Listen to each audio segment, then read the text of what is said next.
You know, sometimes the easiest way to talk about feelings is to talk about food. Because food isn't only about eating. It's about moments, memories, comfort, and connection.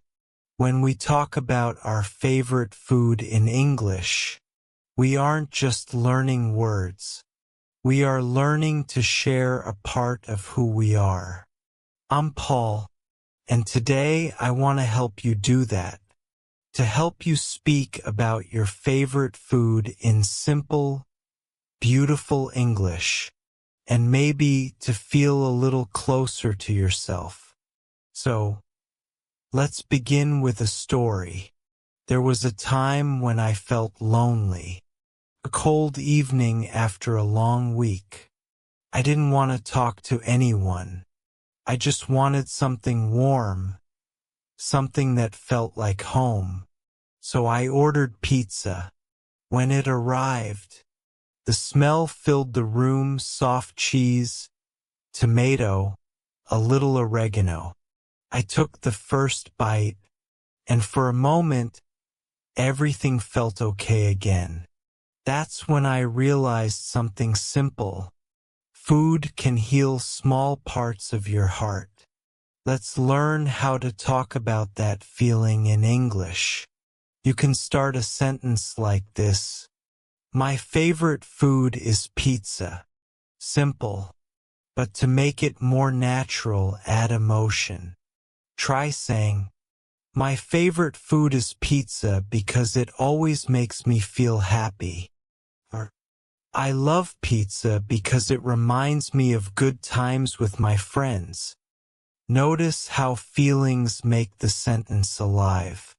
When you connect emotion with your food, your English becomes more powerful and more human. Let's practice some useful words to describe pizza. You can say, it's cheesy, it's crispy, it's fresh, it's delicious, it's spicy, it's soft inside but crunchy outside. Now let's make short phrases. I like thin crust pizza. I enjoy pizza with extra cheese. Sometimes, I share pizza with my family on weekends. These small sentences help you sound natural in daily English. I remember sitting near the window that night, listening to soft rain, and thinking how strange it is that food can make us feel less alone.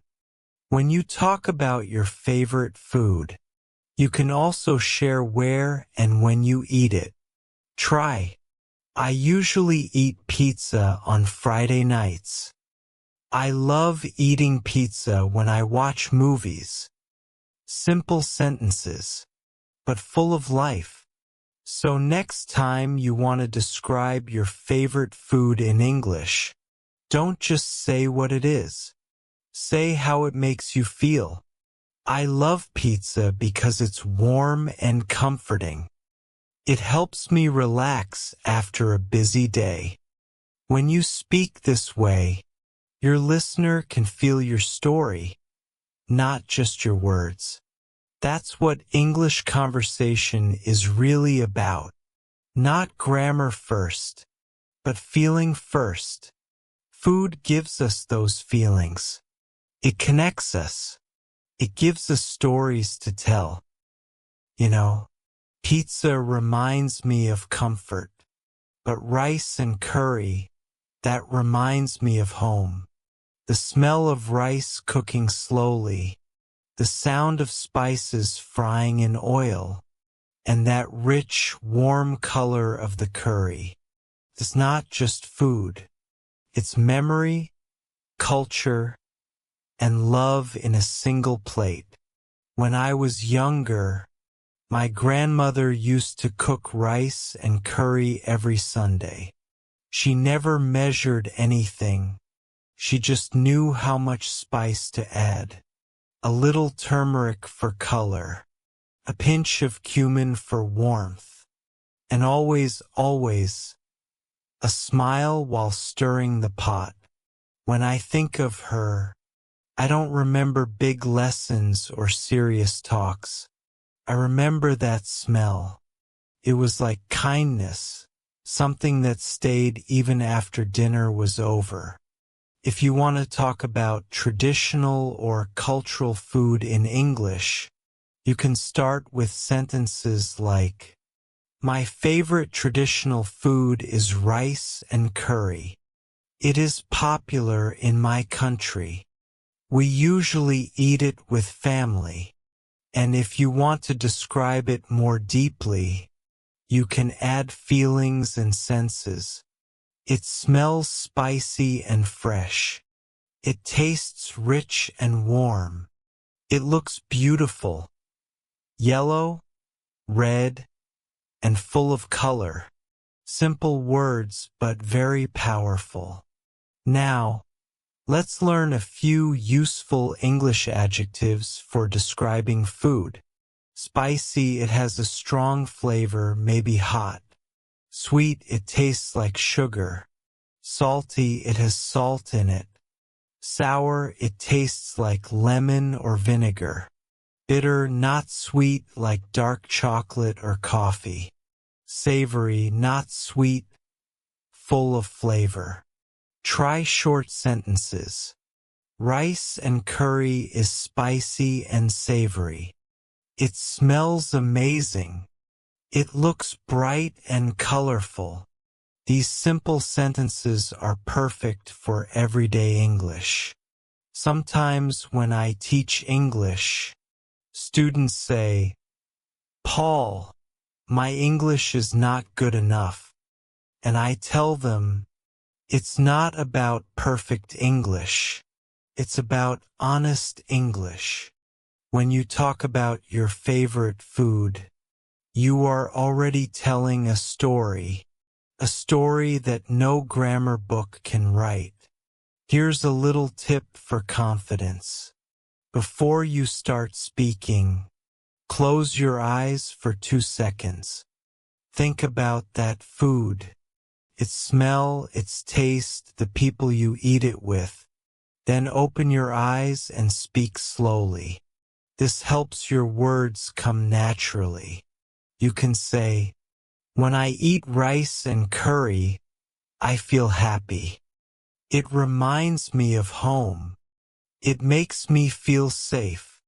These are simple sentences, but they carry emotion, and that's what makes people listen.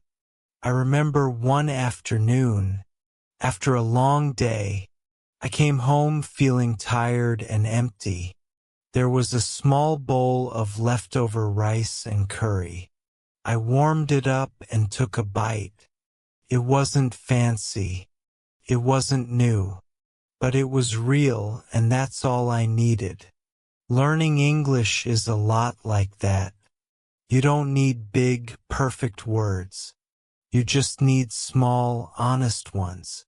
And sometimes the right word feels just like warm food. So when you talk about your favorite food, talk like you're sharing a piece of your heart, not showing your grammar. Soft, quiet moment. Let's breathe. Think of your own favorite dish. What does it smell like? What color is it? Who cooks it for you? Or who do you share it with? Now, imagine describing that in English. Slowly, softly, confidently. That's real conversation practice. There's something special about pasta. Simple but never boring. You can eat it plain just with butter. Or you can make it colorful with tomato, cheese, herbs, and love. Pasta reminds me that small things can bring big happiness. I remember once, I was living alone in a small apartment.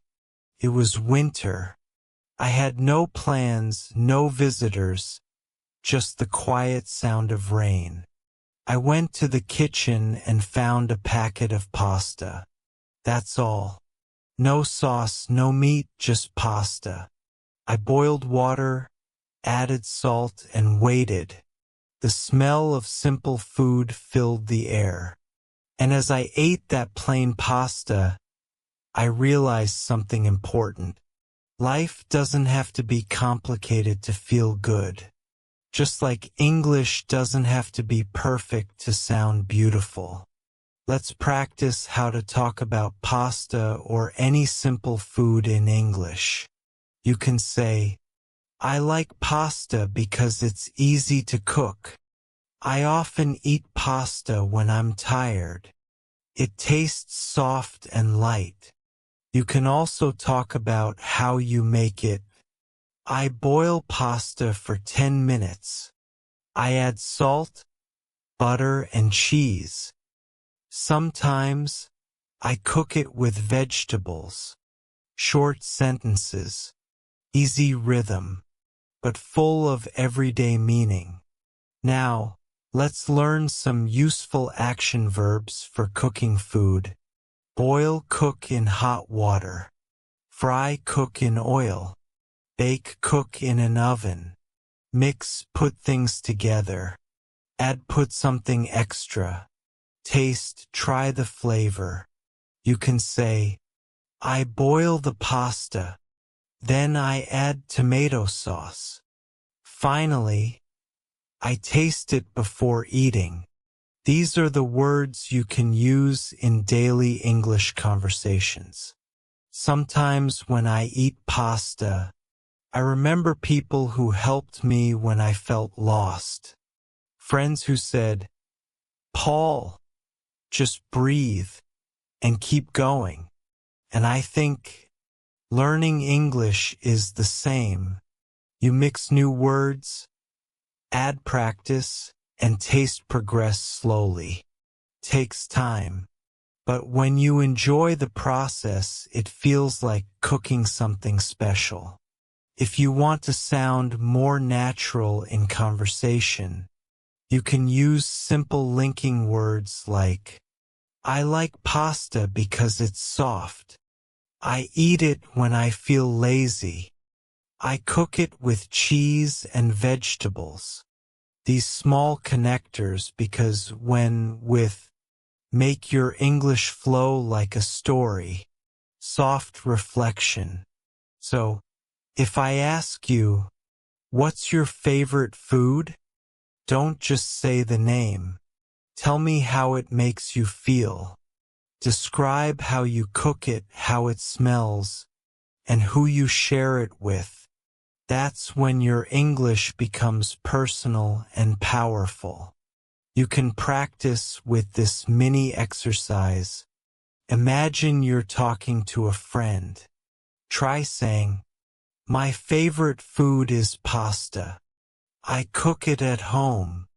It's easy, soft, and tasty. I like to eat it when I'm alone because it helps me relax.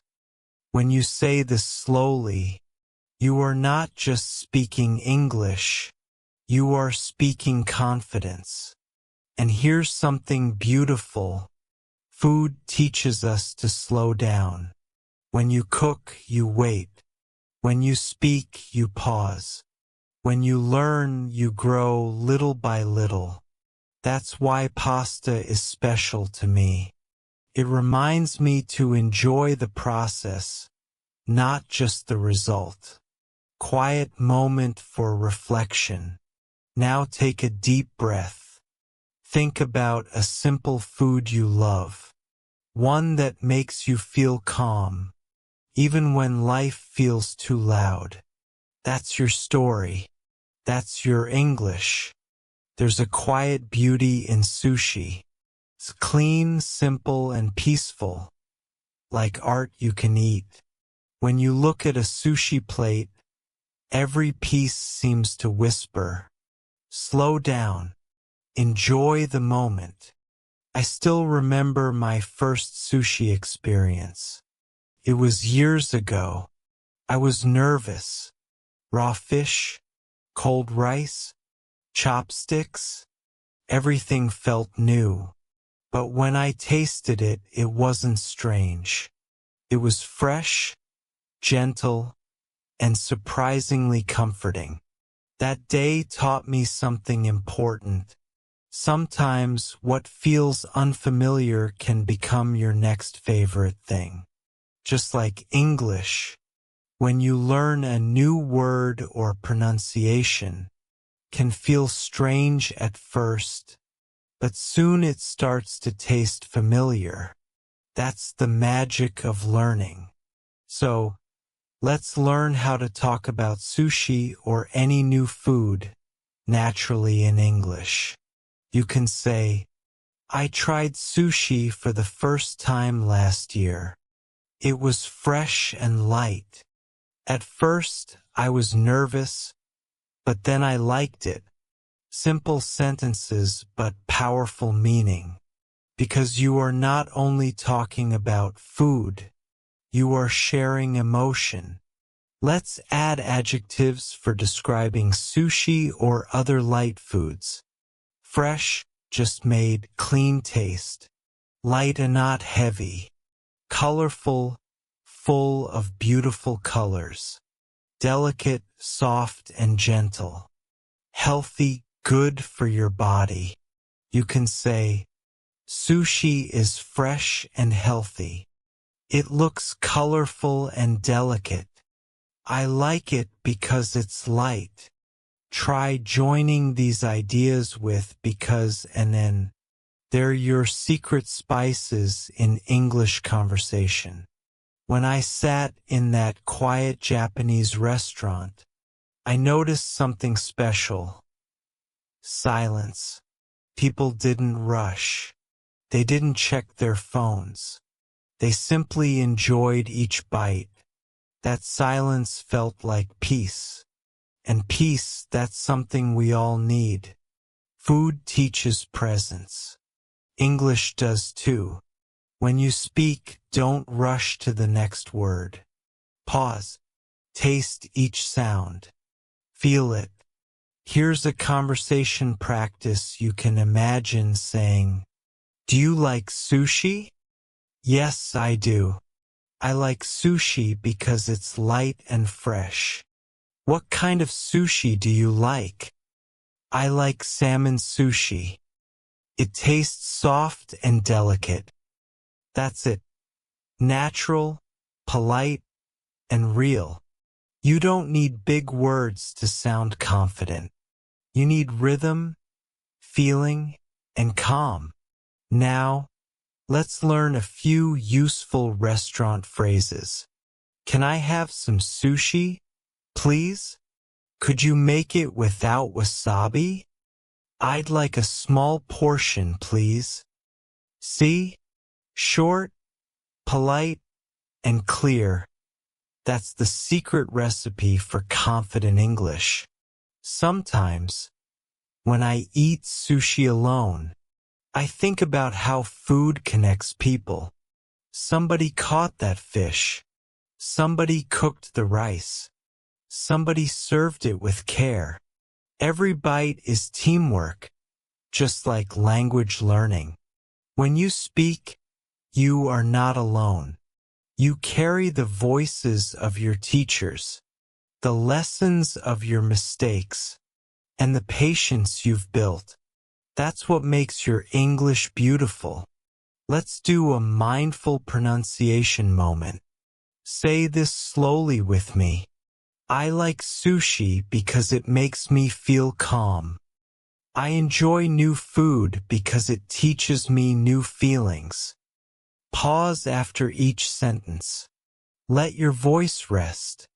That pause adds confidence. Now let's add a reflection and CTA moment for your listeners/viewers. Take a moment right now. Close your eyes if you want. Think about one food that felt strange the first time you tried it. Maybe spicy curry. Maybe sushi. Maybe something new you cooked yourself. Say out loud in English. At first, I didn't like it, but now I love it. That's not just a food story. That's a growth story. It means your comfort zone is expanding. in food, in English, in life. You see, sushi taught me more than taste. It taught me to stay open, patient, and kind to myself. Every bite was a small lesson in confidence. And maybe, the next time you feel nervous speaking English, remember that calm sushi moment. Breathe in, smile, say one word at a time. Because calm is more powerful than perfect. You know, some foods are not just recipes. They're memories, stories, and feelings that stay with us forever. For me, that food is biryani. Every grain of rice in biryani carries a memory of home. The smell of spice, the soft sound of boiling, the way my mother used to lift the lid, and the whole kitchen would fill with warmth. That moment, it wasn't just cooking. It was love. I remember waiting near the kitchen as a child, just to be the first one to taste a spoonful. It was spicy, soft, full of flavor, and full of care. And that's the beautiful thing about food. Tells a story without words. When you talk about your favorite food in English, you're not just learning vocabulary, you're sharing part of your heart. Let's start with a few simple sentences you can use. My favorite food is biryani. It's spicy, warm, and full of flavor. It reminds me of my family. See how easy and emotional it sounds? Short sentences, but they carry feeling. Now add a reason. I love biryani because it reminds me of home. It makes me feel happy and peaceful. That because is a bridge. Connects emotion to language. When you describe food, don't stop at taste. Talk about what it means to you. Let's try some descriptive words. Aromatic, full of smell and spice. Flavorful, rich in taste. Spicy, hot, full of kick. Comforting, makes you feel safe and loved. Golden, the beautiful color of cooked rice. You can say, biryani is aromatic and spicy. It's golden and full of flavor. It's comforting after a long day. These are small words, but they build pictures. When you speak English, imagine you're cooking biryani. You don't throw everything in at once. You add one word, one idea, one emotion at a time. Language, like cooking, takes patience. And every mistake is like a drop of extra spice. It makes your journey more interesting. Sometimes, when I eat biryani alone, I close my eyes. For a moment, I hear my family talking in the background, the clinking of spoons, the laughter, and I realize something. Food connects us to people even when they're far away. The same happens with English. When you speak it, you connect with the world, people you haven't met yet. That's what makes learning so powerful. Let's do a small practice together. Say this aloud, slowly. My favorite food is biryani. It smells amazing and tastes rich. When I eat it, I remember my family. Good. Now add emotion. I love biryani because it makes me feel loved. That one line can melt hearts. Because people understand emotion more than perfection. Let's make a short story practice you can repeat. Last Sunday I cooked biryani at home. The smell filled the whole room. I took the first bite and smiled. It reminded me of my childhood. That's a 15-second story, perfect for English practice or even for YouTube shorts. When you speak it slowly and with feeling, your listeners will stay because they'll feel your words. Sometimes learners ask me, Paul, how can I sound confident when speaking English? And I always say, speak like you're telling someone about your favorite food. Because when you talk about something you love, your voice becomes warm, your words flow naturally, and your English becomes real. Confidence doesn't come from knowing every rule. It comes from sharing something you care about. Now let's reflect together. Close your eyes for a second. Think about one dish that brings you comfort. Maybe pizza, rice and curry, pasta, sushi, or biryani. Can you smell it? Can you see it? Good. Now, in English, say this out loud. My favorite food is because that's your story. Simple, emotional, and powerful. Let's learn a few phrases for emotion and memory. It reminds me of my childhood. It makes me feel peaceful. It brings back good memories. It tastes like home. Try using one of these the next time you speak English. You'll sound natural and heartfelt because you're not just using grammar, you're using emotion. Biryani also taught me patience. The rice takes time. The spices need balance. If you rush it, it burns. Learning English is the same. If you rush to be perfect, you lose your flavor. If you slow down, taste each word, you build confidence naturally. And here's something I always tell my students. Don't compare your English with others. Compare it with your yesterday. If you can say one more sentence today, you're already winning. It's like cooking. Every time you try again, it gets better, deeper, and richer. Now let's do a few final practices together. Say it slowly. I enjoy cooking because it makes me feel calm. My favorite food is biryani. It's spicy and delicious. I love eating with my family. Food brings people together. Speaking English helps me share my stories. Beautiful. You sound confident already. So today we learned something bigger than vocabulary.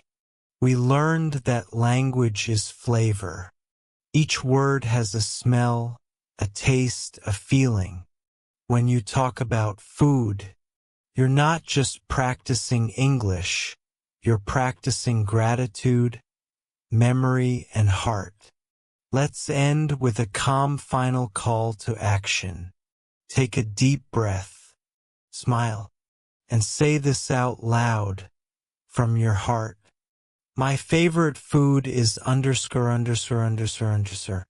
I love it because it reminds me of who I am. Then write your answer in the comments. Share your story. Because when you share, you inspire others to speak too. And remember, your English doesn't have to be perfect. It just has to be yours. Every bite, every word, every small practice matters. Keep tasting new words. Keep speaking. Keep growing. Because English, like biryani, is a dish best enjoyed slowly, warmly, and with love. This is Paul. Thank you for spending time with me today.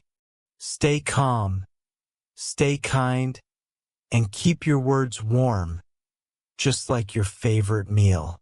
Until next time, keep speaking, keep smiling, and keep adding flavor to your English.